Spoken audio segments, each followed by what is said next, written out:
Good evening and welcome to the Vancouver Aquarium. My name is Jonathan Holtquist and I'm the host of the Vancouver Aquarium's Film and Lecture Series. Tonight's program, Radioactivity in Our Ocean, Fukushima and its Impact on the Pacific. You know, there are lots of perspectives out there and opinions about radiation, and they vary quite a bit. From nothing to worry about to the ocean is basically dead. The Vancouver Aquarium Marine Science Center is a scientific organization, and science is in our DNA. Scientific research was one of our founding pillars. We've invited speakers tonight that will share scientific facts with us. Facts based on years of scientific observation of our natural world. After their presentations, you will have the opportunity to ask them questions about the facts that they present. We'll be taking questions online as well as here at the aquarium. Dr. Ken Bissler, our first speaker, is from Woods Hole Oceanographic Institute. He studies natural and man-made radionuclides in the ocean. Dr. Jay Cullen, our second speaker, is from the University of Victoria and studies trace elements in the ocean. I'd like to go ahead and invite Dr. Ken Bissler.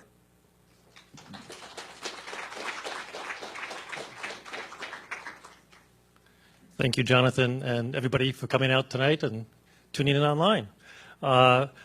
So I'm from Woods Hole. We're outside of Boston. We have a very large oceanographic academic institution, non-for-profit, and we do all kinds of work. I've happened to be working in ocean radioactivity for about 30 years, kind of getting a PhD during the Chernobyl era when there were new releases, had studied the fallout. So I'm going to try and take you on a journey here from kind of what it looked like in Japan before Fukushima, that slide from Hokusai, to what happened on March 11, 2011, 4.5 years ago now at Fukushima Daiichi, the reactors that overheated after power was lost due to the horrific tsunami that hit Japan at that time. We're going to look a little bit at how that radioactivity moves across the Pacific. So the ocean currents will carry this from the coast of Japan here over to our side of the Pacific. I'll get a little bit into how citizens have participated in helping us analyze what's there and some exciting new endeavors in trying to get wearable devices, trying to get people more engaged in monitoring this radioactive ocean. So I'm just going to start with some real basic lessons because I don't think people fully appreciate what's already in the ocean and what the sources are. And we're going to focus a lot on cesium, the isotopes of cesium, and they've been around ever since we started basically conducting nuclear tests on land in the atmosphere, mostly in the 50s and 60s. And we're going to add up how much cesium was released from these different sources. So global nuclear testing is about 1,000 in a unit of a petabecquerel. Now, we use these really strange units for something that you can't taste or smell or feel, so it's kind of hard. But I'll try and stick to becquerels, which are really a decay event per second.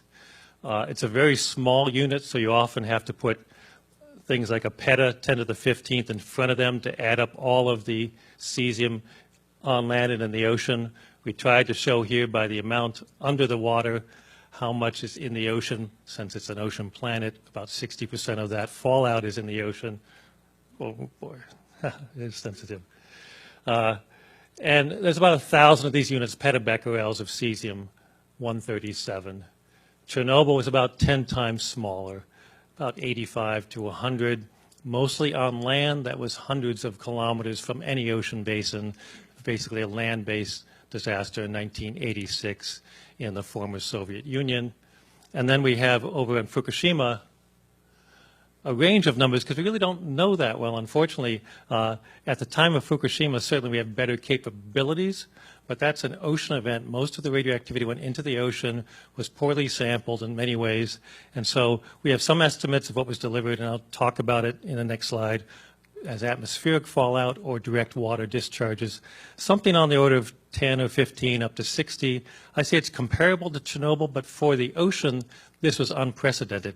This was right on the ocean, so much more the radioactive isotopes of cesium got in the ocean from Fukushima than Chernobyl. And as a reminder, 3 Mile Island is just a trivial number in these types of scales. You should also know that there's many naturally occurring radionuclides in the ocean, potassium-40 being the largest ones. So in these same units, 15 million petabecquerels of potassium-40 are in our oceans. That also decays. That's why it's measured in becquerels. Uranium-238 is another abundant one. This comes from weathering of rocks. Basically, in New England, we have a lot of mineral rocks. We have radon in our basements, so we have natural sources. And the challenge for me as an oceanographer is often trying to get at smaller amounts of cesium in and amongst these other naturally occurring compounds that also have radioactive decay properties. But be aware there's both natural sources well before testing and these new ones that were introduced. I put this slide in. It's actually in the brochure that's out there, so you can actually spend more time looking at it, just to get right to the start of, what does it mean for me? And I think people need to appreciate this fact about, if you look at health effects of radioactivity, that's probably why most of you are here. You think it concerns you, it concerns me. And we talk then in units of doses. Microsieverts is the unit here you see these numbers, 001, 5, 40. This is the amount of a dose you'd receive from these various activities. And I'll point out already, I've been quoted several times as saying swimming in the Pacific Ocean is about 1,000 times less of a dose at the current levels of cesium and what we're predicting than even a dental x-ray. That's 5 in those units. Or my flight here from Boston as I came across the country, or the natural radionuclides that are in the foods that we eat. And so that's not to say it's zero, but when we worry about health risks, you have to get up to units about 100,000 times higher, sorry about that, to see an amount that would have a measurable health effect in terms of inducing cancers. So we often talk about radioactivity like it's all the same, but these levels matter a lot. And I'll show you off Japan how the levels in the water changed during the releases shortly after Fukushima Daiichi. So you have that to go back to and make some comparisons later. So just going back a bit over what happened off Japan, 2011, tsunami came about 45 minutes after the earthquake, shaking itself offshore, knocked out the power. A couple days later, these reactors, they automatically shut down. The control rods are dropped so that there's no new fission going on, but there's a lot of heat left behind because of these radioactive, called fission products, inside the core of the reactor. So you have to keep them cool, or you get things like, in this case, the release of hydrogen gas, explosions that cause what we call the atmospheric deposition. I'm sure you remember the scenes on the TV of the explosions at the reactor. And that's when everyone was very concerned. Could they control that? Could they maintain those temperatures so it didn't get much worse? And thankfully they did. But most of the fallout then went towards the ocean. That's also good news for Japan. The winds tend to blow away from the major city of Tokyo. That's not too far to the southwest. And about 80% in the ocean, about 20% fell on land. And that would have been a few days after March 11, 2011, mid-March. The way they tried to and continue to keep these reactors cool is to put water on them. At that time, they were dropping water with helicopters. They brought in firefighting equipment. But through the heroic efforts of the Japanese who were working there, they were able to keep this under control. And that resulted, though, in direct discharge, water coming back into the ocean from Fukushima Daiichi. The peak of that, I'll show you, is actually a few days to weeks later, early April, when that actually entered the ocean. Now, fallout on land can make its way back into the ocean through rivers, so runoff is a source that we continue to study. That's a small amount. It continues to this day,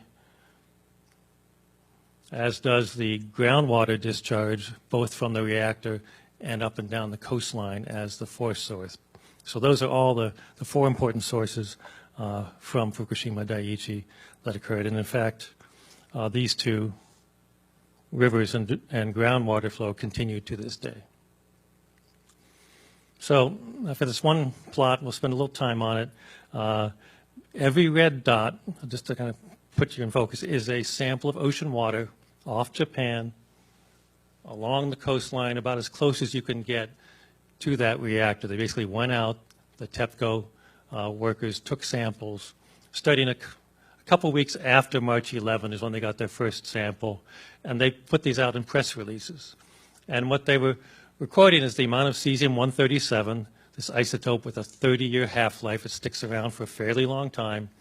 In this becquerel unit, the K events per cubic meter of water, a big amount of water, 260 gallons. And what they were seeing were numbers when they first made the measurements over 10,000. Now, the highest number I had ever measured after Chernobyl was about 600. People had seen 1,000 in the Baltics. So this was alarmingly high. The level before the accident was about 1 or 2 in those same units. That's the level we see generally in the Pacific Ocean. So this is what raised concern, because as it went up and increased up here in early April, we got to 50 million becquerels per cubic meter. Now, yes, that is a level of concern. That's what's going to cause reproductive effects just by being a marine biota, say swimming in there as a fish, mortality. The good news for the Japanese, in many ways, the oceans, that they were able to stop some of the leaks, so stop the water from flowing by plugging basically holes. I remember certainly seeing images that looked like a fire hose of water going into the ocean, and the levels of cesium in that single stream was even about 1,000 times higher here than the peak here at April 6th.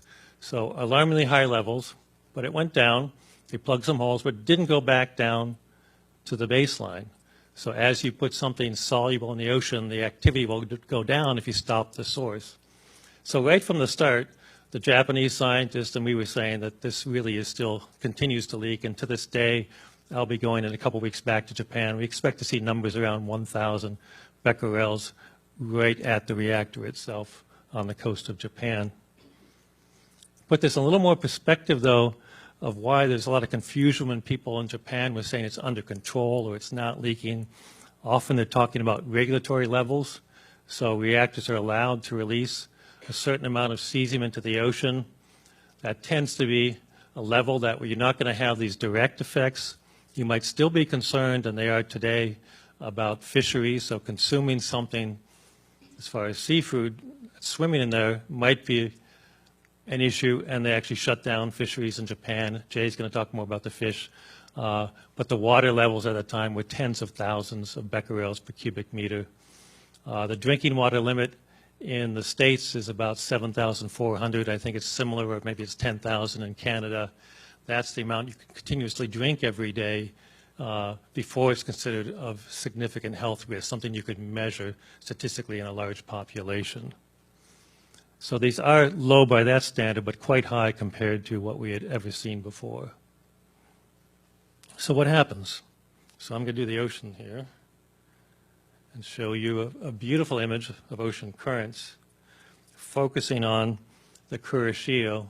Here's Japan, and here these white lines show you the speed and direction of the ocean currents that we're actually moving. We're actually going to hear about debris. They move debris as well.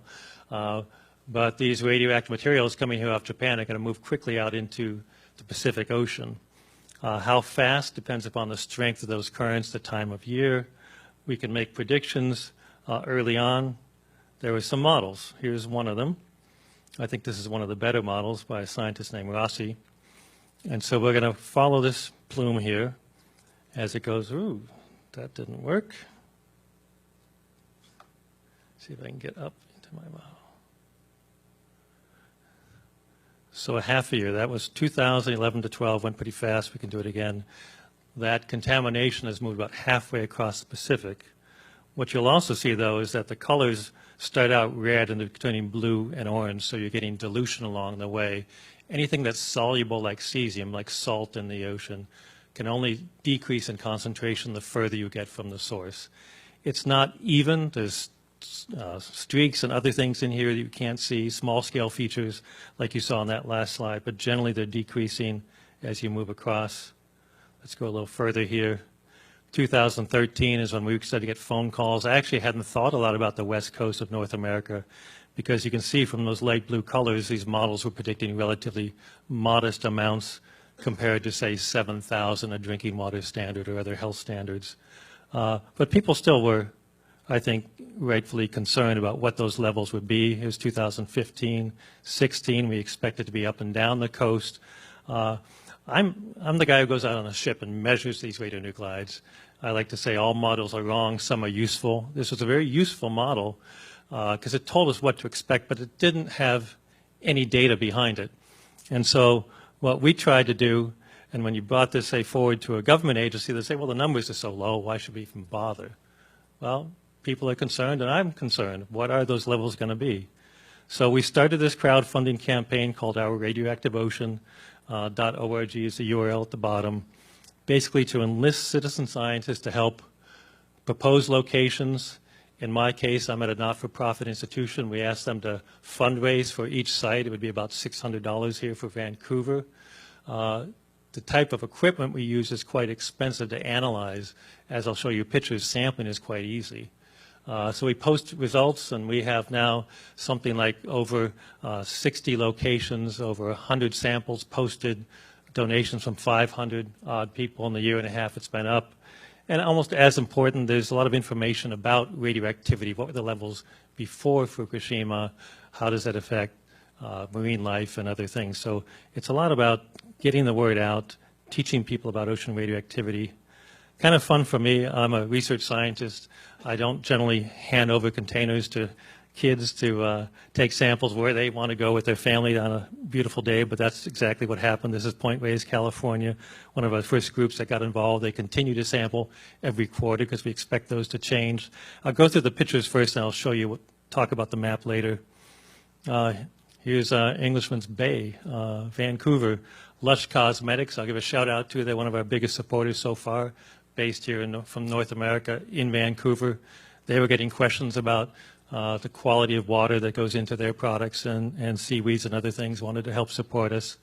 A group of surfers took it on themselves to go with a local radio station and go collect samples and use as a fundraiser. Classrooms, this is a junior high school in Santa Barbara. So we've gotten all kinds of people involved in different ways that I really can't control. It's kind of fun. It's kind of scary at first, but great to see these groups take control, make it an event, and try and do something that they think is important. Now, getting to the data. So I've got a lot of dots here. So the dots are the locations. A white dot means we could not detect cesium-134. If you've been keeping track, I talked about 137, sticks around 30 years before it decays by half. 134 is only here for 2 years before half of it's gone by radioactive decay. And so if you don't see the 134, you can't say that there's any signal from Japan. And at this level, 0.2, that's a research level measurement. A health and safety lab might measure down to 100 or even 1,000 becquerels because they're not concerned at these levels. But we can measure down to less than one of these units. The yellow dots is where we started to see cesium-134 show up. So those are positive. They're very low on any of these scales. Just a couple of weeks ago, we found one off San Diego. I'm actually not sure, since we don't have a lot of data offshore, how the currents would have carried it here. But generally, you can see the currents move water in these directions. We were in the news, was it last fall? I guess Ucluelet, British Columbia. We've had a couple of positive results here. This is dated September 14th. I'm just getting more numbers this morning because we had a ship come into Seattle. These are actually off the straits, but we found a couple numbers under 2 for the isotopes of 134 cesium, and we've seen it offshore. So it's starting to show up the way those models are predicting at levels that actually are similar to what they thought in the 1 or 2 extra becquerels per cubic meter. The 137 isotopes might be 3 or 4, so combined something like less than 10 is where we're at. Now, one thing I also want to do is point out that we're not the only group doing this through this citizen scientist program. John Smith has a program out of Dalhousie. They head out into the Pacific on a regular basis. This is a combination of his data and my data, so you see kind of this offshore feature much better when you get higher resolution than those yellow and white dots in the last plot. And we're seeing numbers up here of 3 or 4, 3.5 I think is the highest in that range of 137. That additional cesium has come from Japan, and it's sitting here offshore. And you might say, you know, why didn't it move according to those currents? Well, I'm not a physical oceanographer, but they're very interested these days about the blob. It's a warm anomaly. It's warmer waters than average that's been sitting here for months several months offshore as a temperature, so this is not radioactivity, it's temperature of the ocean, an anomaly, how much higher it is than normal, a couple degrees here. And for the same reason that you're not mixing that warm and cold water, we're not mixing the cesium. So it's consistent both between labs for cesium and with what the physical oceanographers are telling us about mixing in the ocean and the exchange between the coast and the interior. And then a third group that's watching out for cesium, Kelp Watch. They formed almost the same time that we formed our radioactive ocean. They have 48 sites, something like 52 scientists involved. They've yet to see any 134 cesium in the kelp sample. So 3 groups are giving more or less consistent results along the West Coast. I think I'm going to move towards the final comments. One is, why do we care so much about cesium? There's other isotopes you've probably heard of. Well, this plot attempts to show you a whole range of this alphabet soup of radionuclides by the amount of radioactivity, petabecquerels. Again, becquerels times a large number, logarithmic because there was a wide range. But the light blue bars, they might be gray in the back, are the levels in 2011. The blue is what remains in 2015 due to what's called their half-life, this radioactive decay process. The health effects are often the most significant for things that have short half-lives, iodine-131, 8-day half-life, half of it's gone in 8 days, and that's the one that causes the concern for thyroid and thyroid cancer, particularly in children in Japan. But it's gone. So most all of these are gone except for the cesium isotopes we've talked about. Krypton-85 is a gas. It's also released in nuclear fuel reprocessing, mixes as a gas, so it's diluted quite quickly.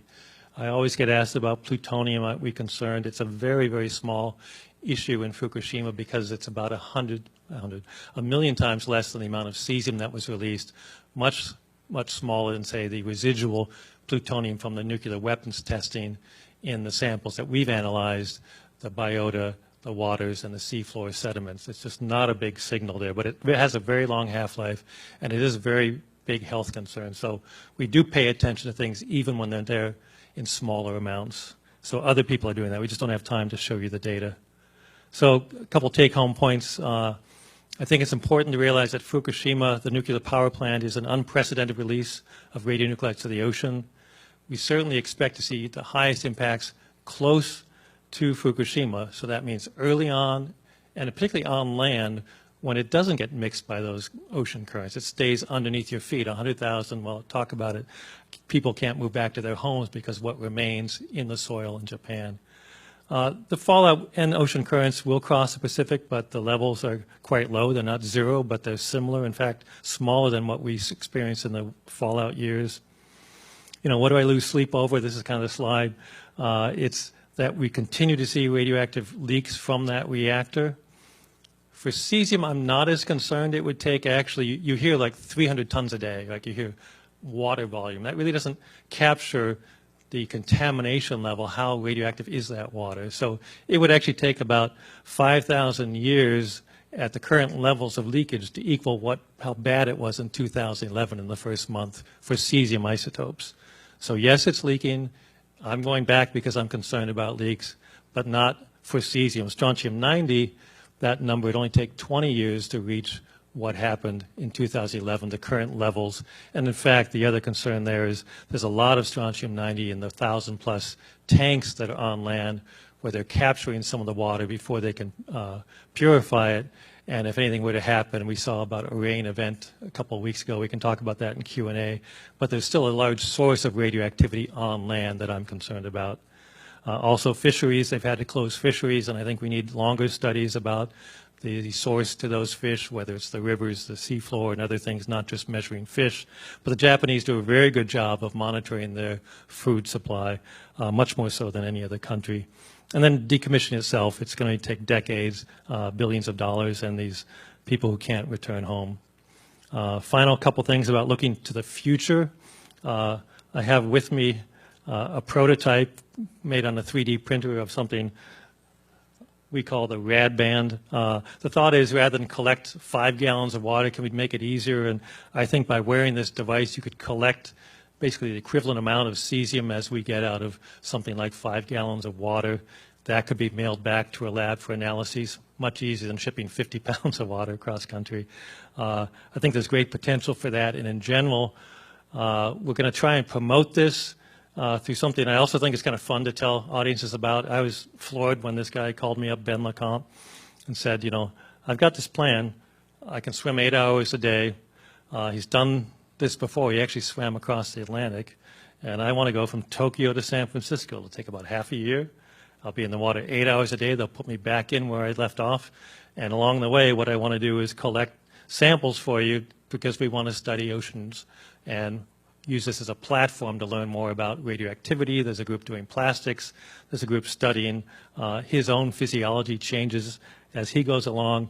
And so what we'll be fundraising for in the next couple of months, both for the rad band itself, can we make this a marketable product, and basically for 100 samples, we're going to try and get 100 samples so we can actually cross the Pacific as he swims along on that. So it's very exciting stuff, and again, more information will show this website later in this upcoming swim across the Pacific.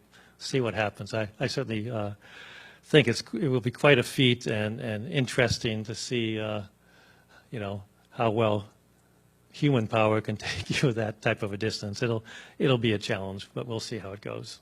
Thank you very much.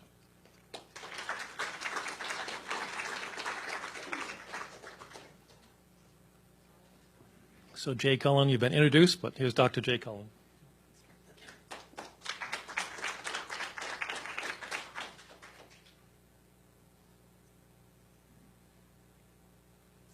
Thanks very much, Ken.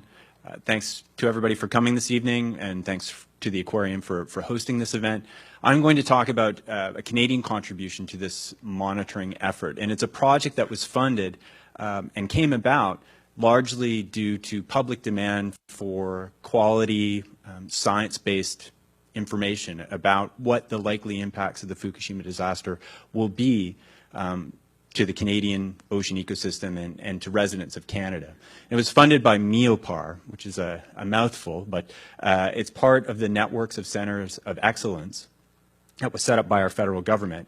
It was set up in 2012 at Dalhousie University, and they're funding this project, this network of both academic and government scientists, as well as citizen science volunteers, to determine what the likely impact of this disaster will be on our waters and on our citizens. So INFORM stands for the Integrated Fukushima Ocean Radionuclide Monitoring Project. As I stated before, it's a collaboration between both government and academic scientists, international partners. Ken's research group is involved, and also citizen science volunteers who are collecting samples for us up and down the BC coast. It was funded by MEOPAR in August of 2014, and we'll be making measurements over the next 3 years until 2017, the period of time over which we expect this ocean-borne contamination from Fukushima to have the greatest impact that it's likely to have on our country.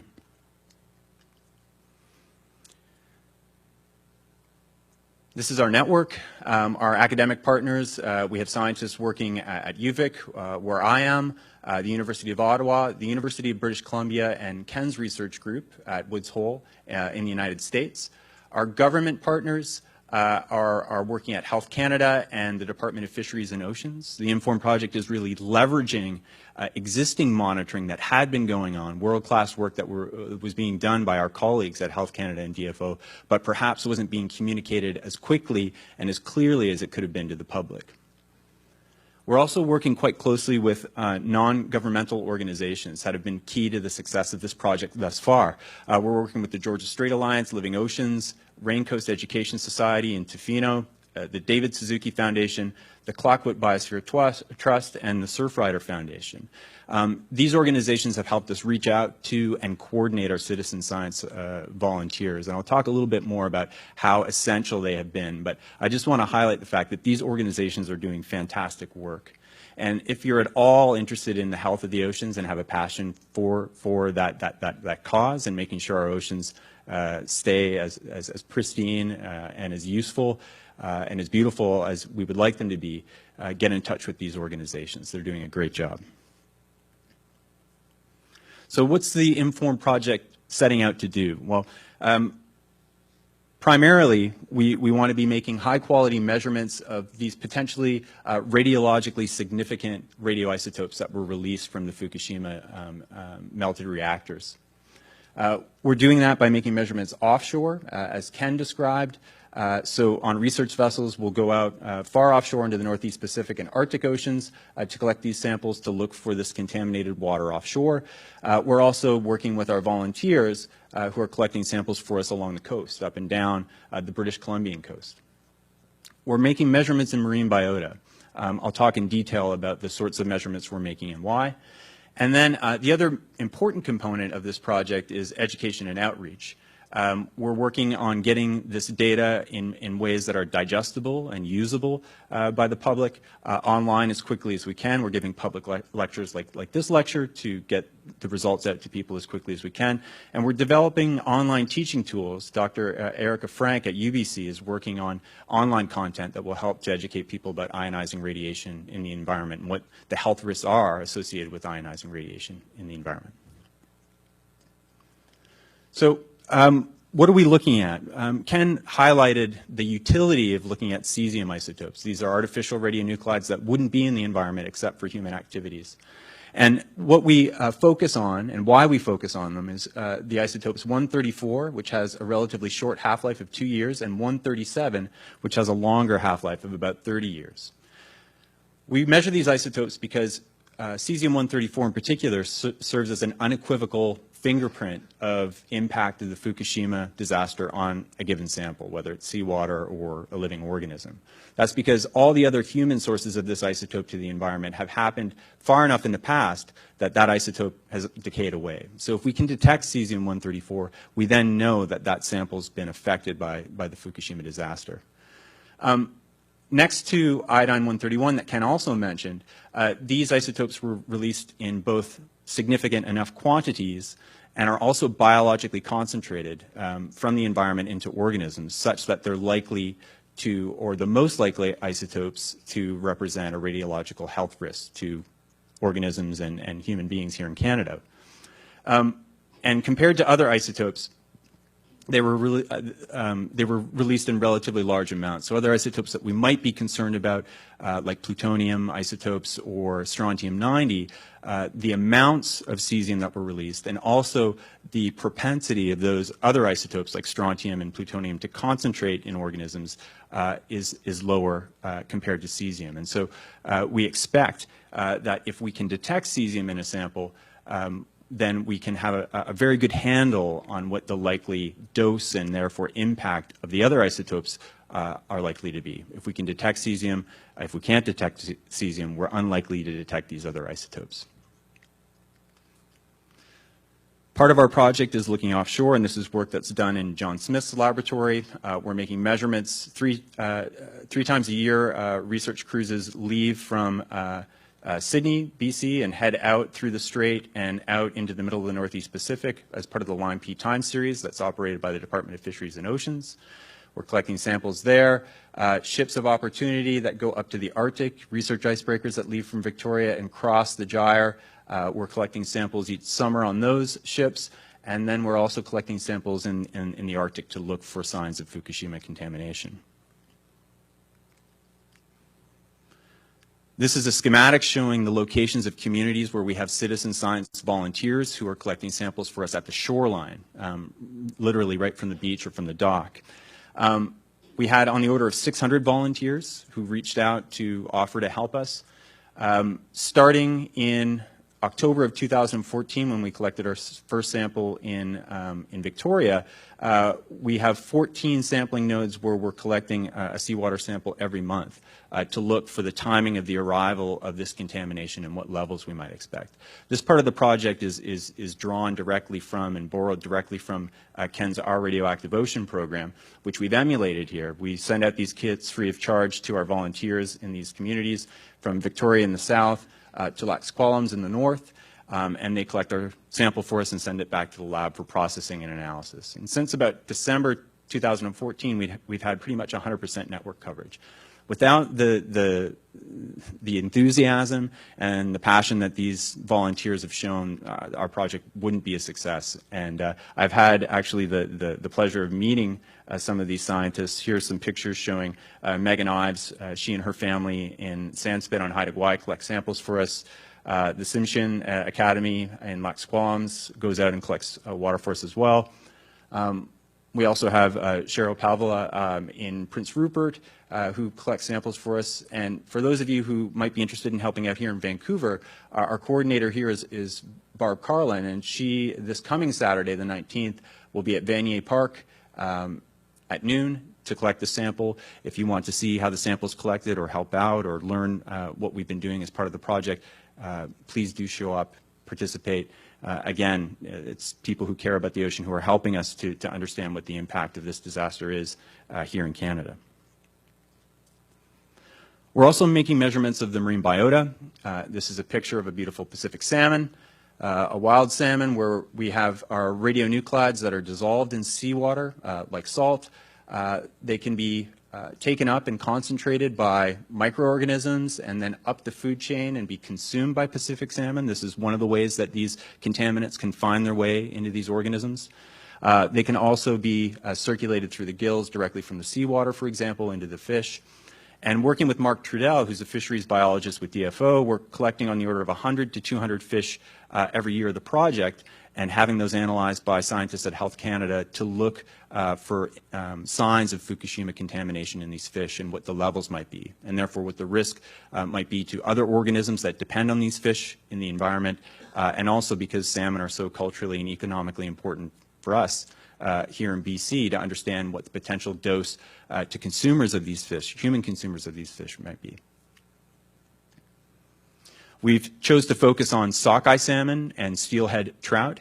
The reason for that is that the migration patterns of these fish take them farther into the western Pacific than other species of salmon that return to BC rivers and streams every year.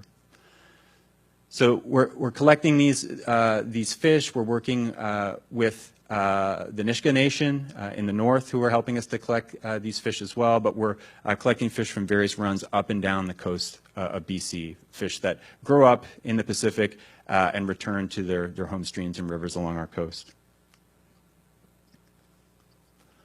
This graph summarizes our results thus far. The key to understanding this figure is, of course, the fish location itself is showing the population or the river to which the salmon or steelhead trout were collected from as they returned. The bottom color of the fish shows whether or not there's cesium-134 that can be detected, again, that fingerprint of Fukushima impact. And the top shows cesium-137, the levels that we measure in the fish. And as you can see, all the fish that we collected, the roughly 100 fish that we collected in 2014, we were unable to detect any Fukushima-derived cesium-134 or 137 in these fish. What we see is a background level of contamination owing to the presence of 137 cesium in the North Pacific that goes back really to the Chernobyl disaster, but mostly from atmospheric weapons testing that happened in the last century.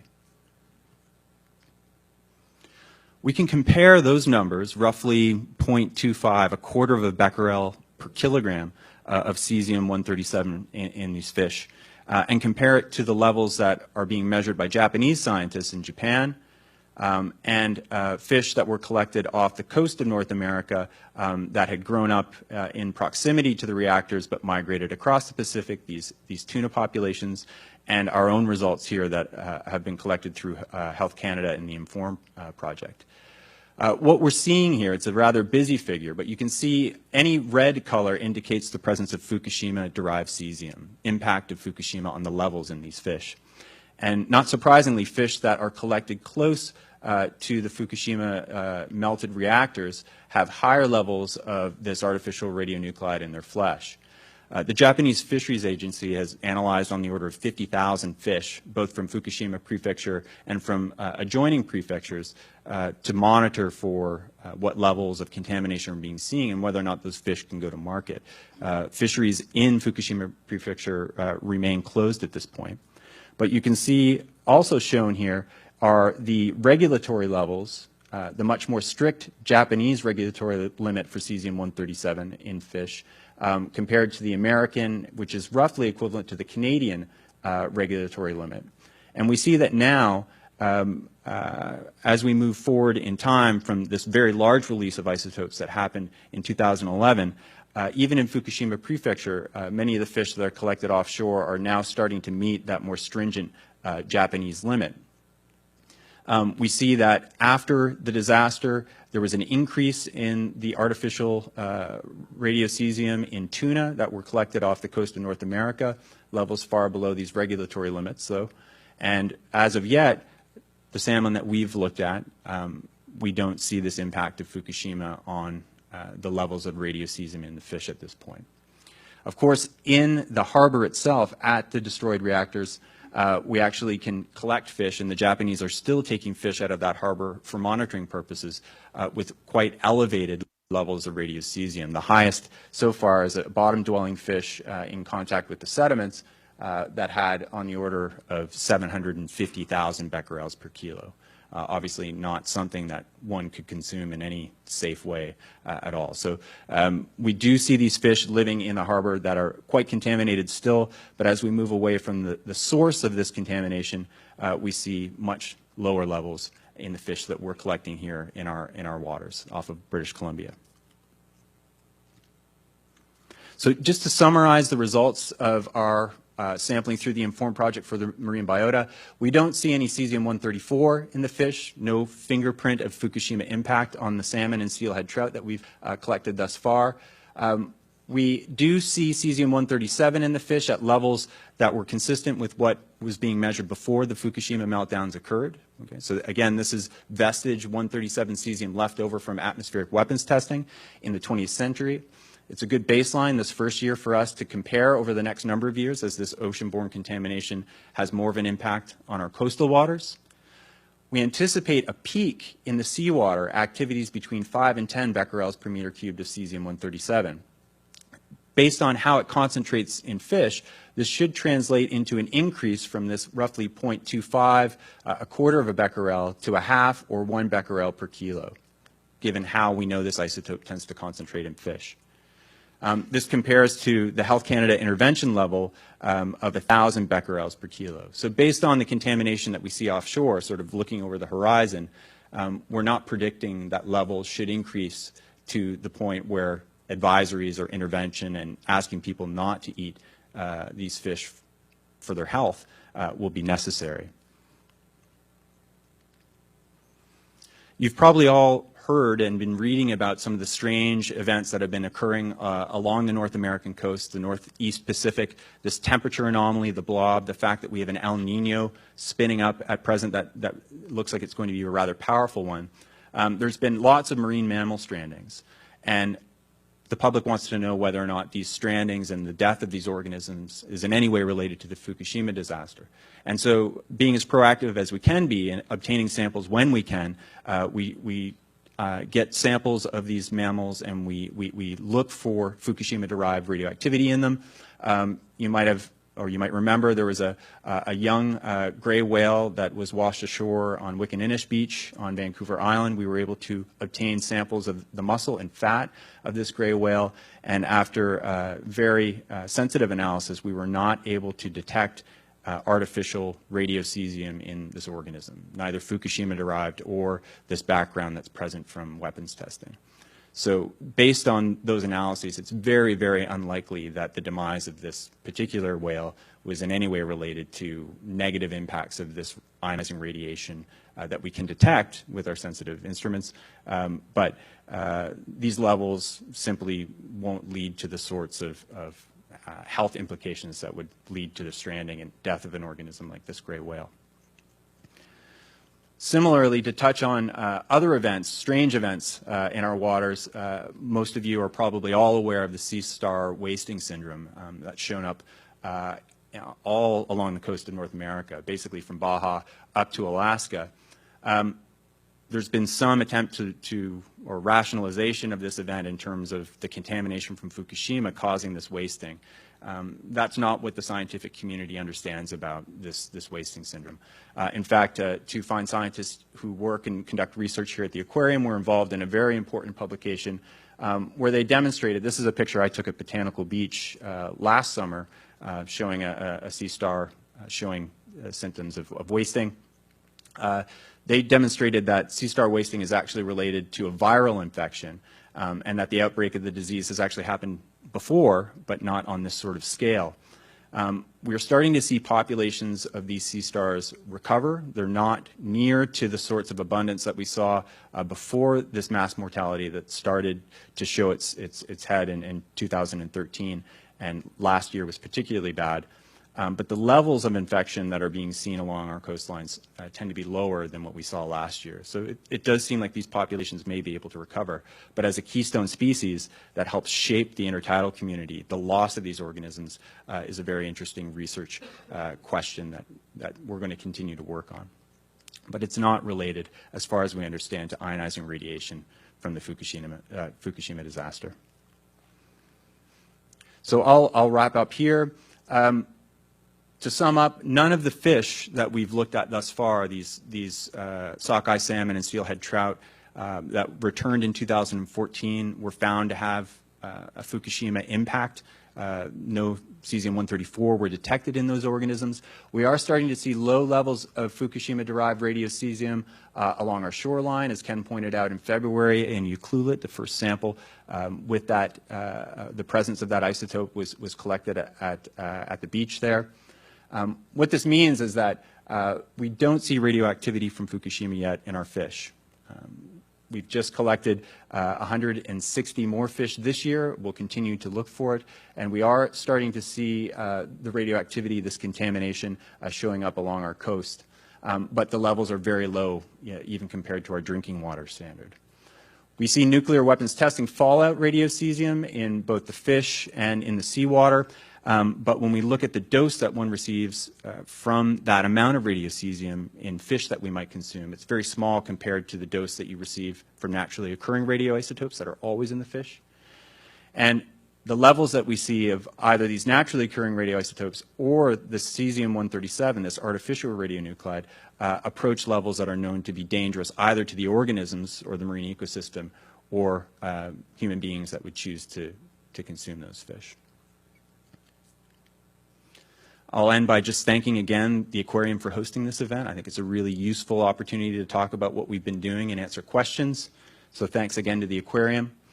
And I'll point out that if you're interested in the project, I'm very easy to get a hold of. You can contact me by email. If you use social media, you can follow me and the project on Twitter. And this is our website for the project where we post our most recent results. And I also summarize the results of the most recent scientific peer-reviewed literature on Fukushima impacts in the environment. So papers that you might be frustrated that might be behind a paywall, I read all of those and I try and make notes and make it hopefully a little bit more straightforward and perhaps exciting to read. And that information can be found at the website as well. And I'll stop there. And at this point, I believe we can take questions.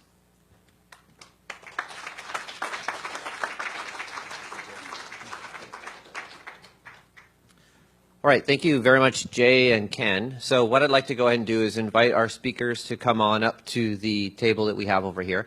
I would also like to invite a manager for our shoreline cleanup program, Kate Sweff.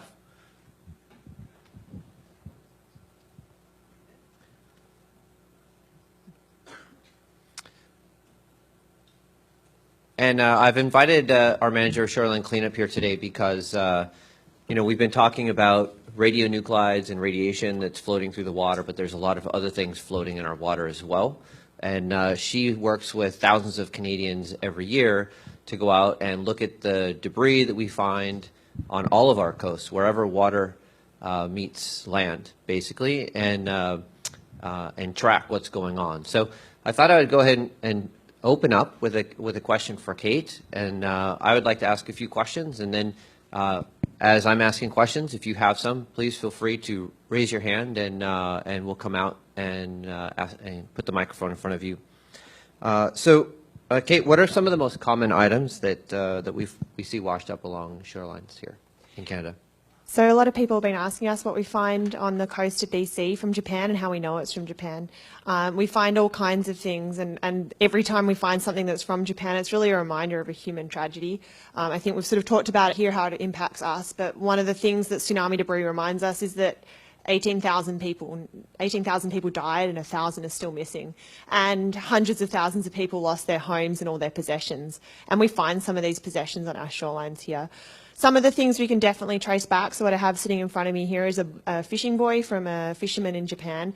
And this is a hand-painted symbol on here, which would just be used by one fisherman in Japan. Things like this, we know that they're from Japan. We can trace them to one individual. And there's lots of different things like this that we find on the shorelines. We also find lots of wood that comes from Japanese houses. It's very distinctive. So unfortunately, most of the things that we find on our shores are not returnable or not traceable to an individual. But when they are, it's a really nice way to show how connected we are to our neighbours across the Pacific Ocean. And it's also a reminder of a huge human tragedy and a massive loss of life. Thank you very much. Caught me multitasking there. So there were a couple of points that Canon made in their presentations today about being able to swim or eat seafood in the ocean, but maybe we could just summarize that here briefly. Do we need to be concerned about swimming in the ocean, in the Pacific Ocean? Well, the number I give often, I try and compare it to something where you're familiar with, dental x-rays, and it comes out to be a dose. The additional dose that you get from swimming, should cesium get up to the level of 10, we're not quite there yet, is about 1,000 times less than a single dental x-ray.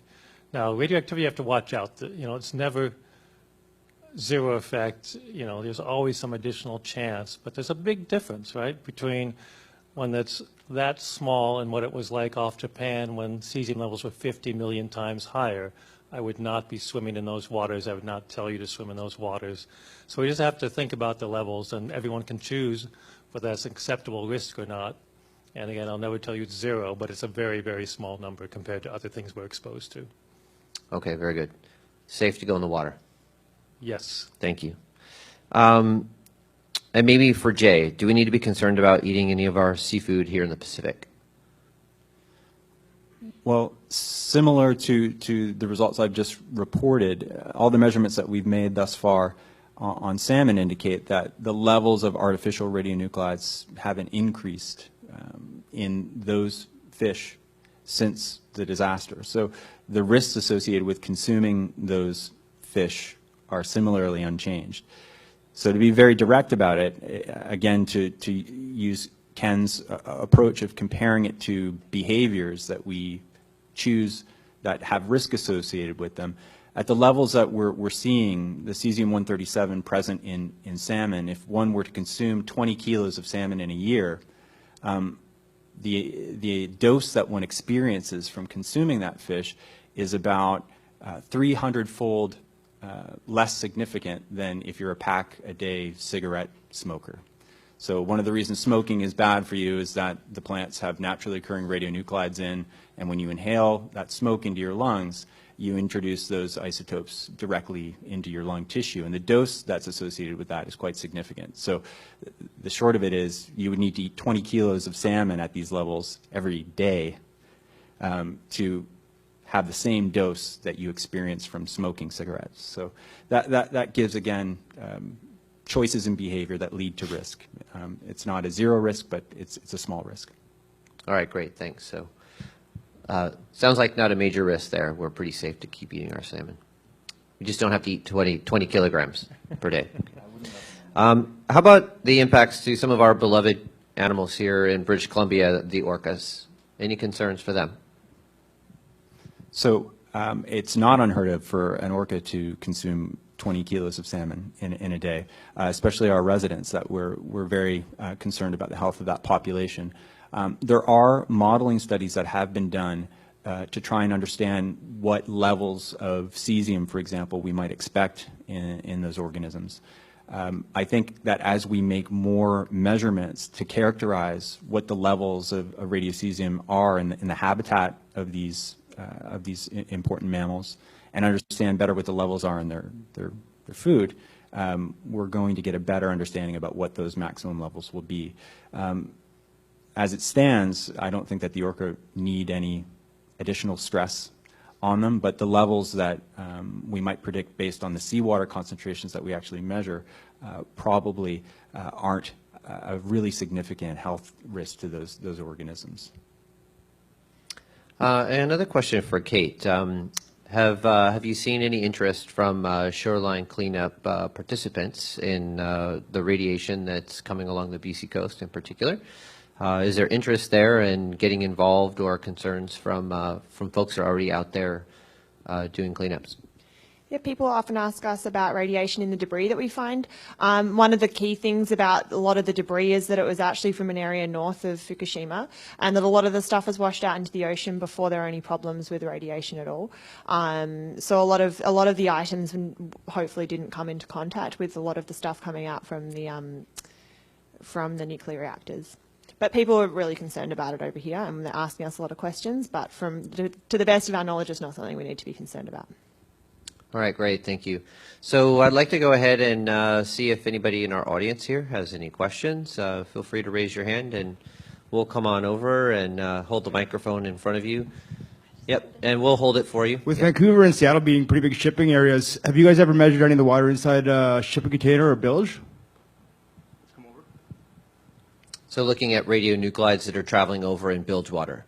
Yep. Okay.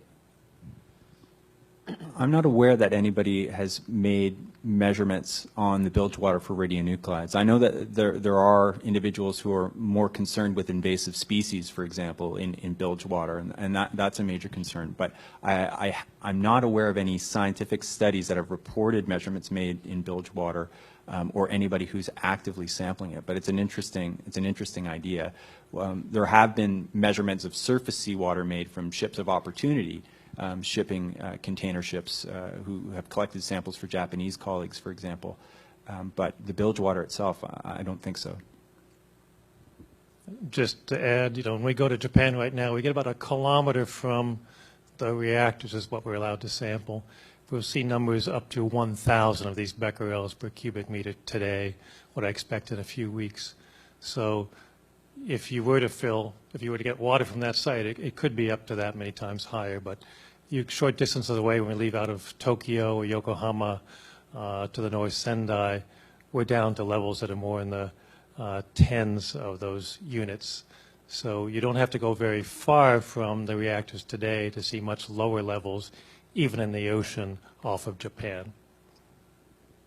So a little bit higher than what we might see just in the water here. They could bring bilge water that has 10 becquerels or so, and then that could be discharged here. But again, that's a very low concentration, is what And that's the highest number, and volume-wise, it'd be invasive species, I think, would be your biggest bilge concern. Great. We have another question right over here, Christine. Oh, she'll make her way across the theater and down a couple of rows. So, yeah, maybe meet her on the end of the aisle. That would be great. Thank you. Have you guys found any traces of radiation on land animals like bears or birds that eat salmon and things like that come upstream?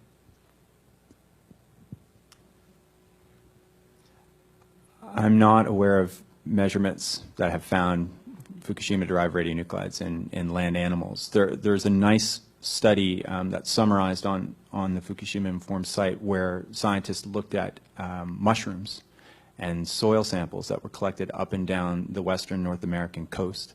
Those mushrooms tend to concentrate these isotopes, and so there's a clear impact of Fukushima on the levels in the mushrooms, but still the bulk of radiocesium that are still measured in mushrooms today actually reflect atmospheric fallout from testing rather than Fukushima.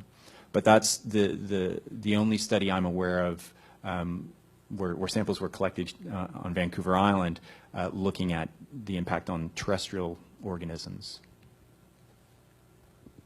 I might add, at least in Japan is where you might expect to see effects. And there's a scientist named Tim Mousseau who's studying birds, small mammals, insects, and looking for genetic anomalies.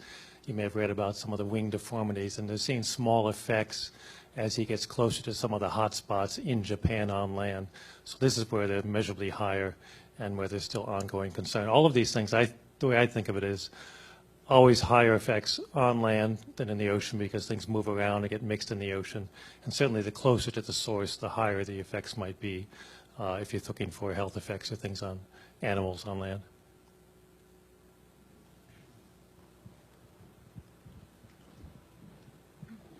What's the reason for the difference between the regulatory limits in the U.S. and Japan? I'll make a stab at one of them. They often pick those limits to say we won't see any measurable cancer above 1 in 20,000. They'll pick some number. About 1 in 3 people will develop cancer in their lifetime.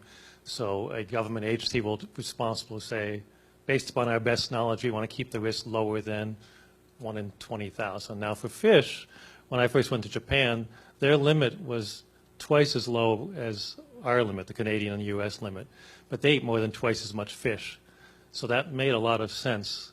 They had 500, we had 1,000 becquerels per kilogram. They lowered it down to 100 just after, about a year later, and that was to kind of build confidence in the local population that, oh, things are going to be much better. We have the safest quality. We have the cleanest fish as far as radioactivity in the world. In fact, what it is built in a lot of confusion because there was no scientific basis for doing that. That was a political decision. And what it meant is you're telling some mom who's feeding her kid that the food you fed them last year wasn't safe and now we're going to lower the standard. That's what the population basically heard. And so I think in some ways it was a public relations disaster. There might be good reason to keep them low, even lower, whatever you might consider your standard should be. But to change these things without giving any information, just all kinds of things happened. There were supermarkets in Japan that had different prices on products based upon how many becquerels of cesium was in a certain product called the becquerel wars. And so you'd go to the store and buy things based on cesium content. There's just all kinds of problems that came out of that. Very difficult question, though. What's the right number to pick? Great, right here in the front. Oh, we have one in the back. Sorry, go ahead. We'll be down here just a second. I was just wondering, or my dad was wondering, if Fukushima was still releasing some water and radioactive elements into the ocean and when that's kind of estimated to end. Yes, the short answer is there have been ongoing releases, so those red dots didn't go back down to 1 or 2. They're being maintained at higher levels. That's most likely due to groundwater input, not runoff over the surface. Things like the rain event from just a week or so ago.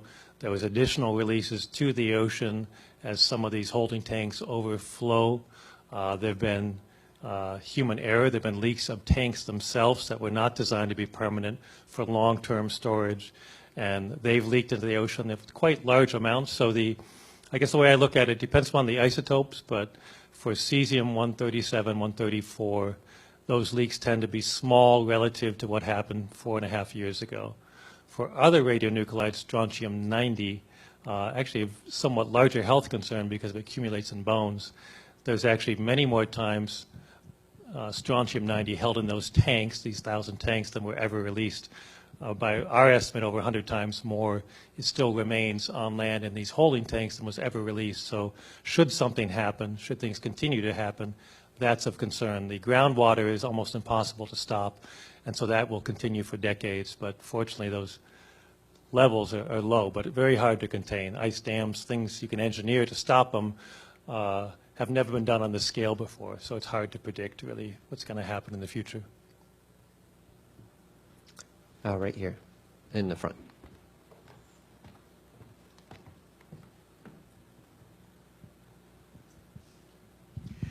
Yes, this is a very dynamic process in many different layers of dynamism that's going on here with species, cumulative effects of radiation upon the various species, migrations of these species through different sectors of the oceans, and the dynamism or the dynamic of the unpredictables, the tanks, the holding tanks, which lots of people are quite concerned about, like what happened a week ago with this hurricane or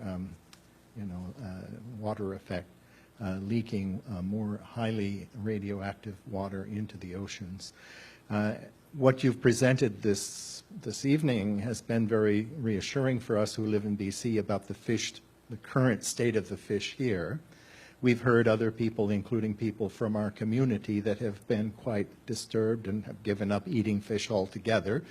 But what is the prognosis for the next 10 years? What can you as scientists actually tell about the level of strontium-90 and cesium-134, 137 as this moves through the food chains, as there is more coming to the West Coast in 2016? What kinds of things are you able to forecast? So the question really gets at how well do we understand how these radionuclides behave in complex food webs and how they concentrate and potentially biomagnify in organisms.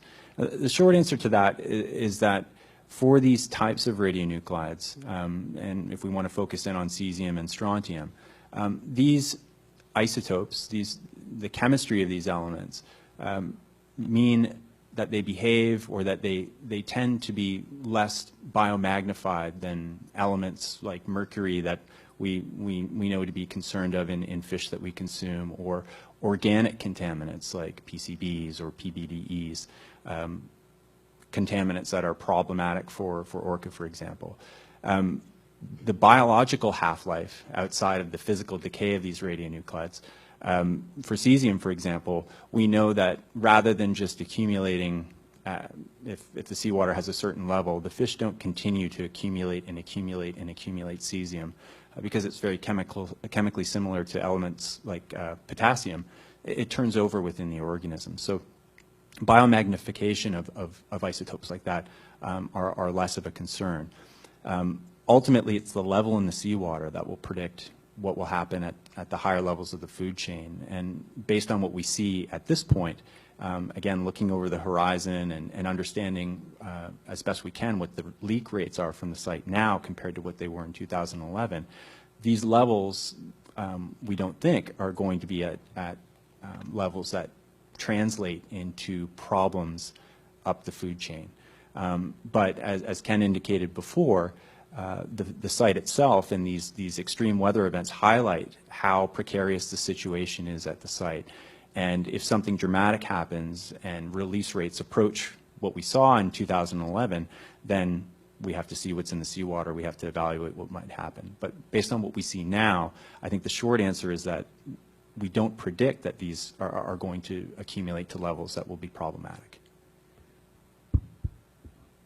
All right, we're going to take one online question, and maybe we can get over to our other next question here soon. So Kelsey Smith wants to know if there are any concerns for something similar to this happening here in BC or along the west coast of North America if there were to be an earthquake or some extreme weather event that caused a meltdown at a nuclear power plant. The short answer is that British we don't have nuclear reactors that generate power, such that an event like what happened in Fukushima is unlikely to occur here. However, to our south, our American cousins do have reactors in California on the coast, quite close to active fault lines. And so it is possible that the same sort of scenario that occurred in Japan could happen with these older reactors that are placed on the California coast. I know that the NRC has been trying to use the Fukushima disaster as a way to improve safety standards at these plants, but I don't think anybody would say or could say that it couldn't happen along the west coast of North America. Just like to point out as well that obviously the radiation is not the only impact of an earthquake and a tsunami, and that the tsunami in Japan is a really great reminder to all of us as well that we can be prepared here in BC and along the west coast of North America in general. We know that these events are coming, and people I've spoken to in Japan have really pointed out the importance of having a grab-and-go kit, having a plan with your family. And I think whenever we think about these kind of things and remember that so many people died in Japan, it's really worth reviewing that stuff with your family when you get a chance. Yeah, that's a great point. Thank you very much, Kate. So we have another question. Let's take another question, and then we'll wrap up. And if anyone has further questions, we'll be down here after the presentation and Q&A, and you can ask questions directly with our presenters. So our last question here. Thank you. I had a couple questions, but really what I want to ask is, can anyone, a scientist, physicist, or anyone, expert or not, really estimate the levels that are coming out of Fukushima on a daily basis? This rain event must have, I mean, the amount of water that probably went through that plant, how can anyone possibly estimate what's going on there? I think it's disingenuous to what's happening there to make these kind of assumptions, or, you know, that it probably won't be a problem in the future. How can anyone really say that? I mean, it's never happened before. People can, you know, it's still extremely dangerous place to work in, and if it's never happened before, how are people supposed to make these kind of estimates? Someone online at World Nuclear News told me a couple days ago that they estimate there's about 1 trillion becquerels coming out of there on an annual basis, and I don't know where these predictions can really be nailed down, and was wondering your opinion on that as a couple of good scientists. Fair points. I mean, it's never happened before. As we heard before the comments, it's somewhat unpredictable and dynamic. We didn't know we were going to have so much, a foot of rain in an hour in parts of Japan. But what we can do quite precisely is measure what's, say, in the water in the ocean outside of that nuclear power plant. Probably the best way that I think, anyway, of monitoring what's coming from the plant is to be in the ocean near that plant and look at those concentrations as often as we can, as frequently as can, and independently from the government agencies or TEPCO, who actually are responsible for this site. And so that's what we tried to do. There's certainly not enough information. I was very frustrated after the rain event to find almost no information about the amount and levels that were in the ocean. In fact, there are some monitoring sites right in the harbor, and you can actually see the level of cesium go up from 1,000 in my units to about 3,000, so there was an impact. How long that's going to continue, I can't tell you because I haven't seen the whole record, but it's been frustrating to actually get enough information to make good predictions, and some of the spot sampling on land just doesn't tell you the net effect. But we do have, you know, stepping back, having said that, you know, we go back every year, twice a year, and you can measure quite precisely the concentrations in those waters that had to have come from that plant.